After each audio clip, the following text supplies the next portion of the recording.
When I'm traveling through the forest and the river swamp, I like to keep a good idea where I'm at. This really old pine stump that's full of pine resin. I stripped a little bark off of it about 20 years ago as a landmark for me, very valuable resource. I don't use a map, I don't use a compass. They make a thing called a GPS, Global Positioning System, I think is what they call it. By golly, I like to depend on natural resources, brain, common sense. If the brain and common sense ever quits working, you're in trouble. But even if I do get lost, I'm home. I just have to camp in a different place.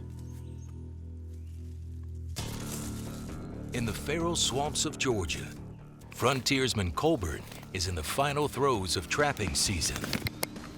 There's a lot of indication of early spring, early leaves and flowers and buds.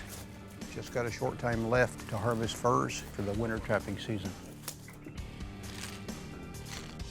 The advantage of having traps over hunting is I can be in a dozen places at one time, so it makes me more efficient, more effective. This is a good place for me to set a trap.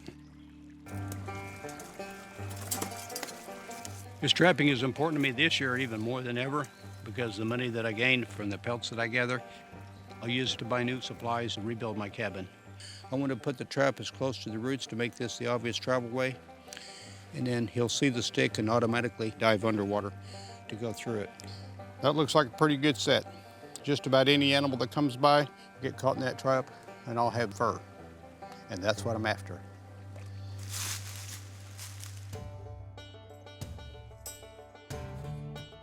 I think that'll work. It's my job as a trapper, paying attention, knowing animal habits and behaviors and habitat, and adapt accordingly. Okay, I think I like it about right there.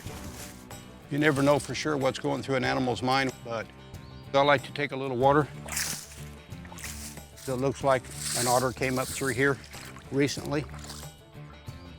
I'm gonna go ahead and set the trigger. Okay, that trap's active, ready to catch the next animal that comes by.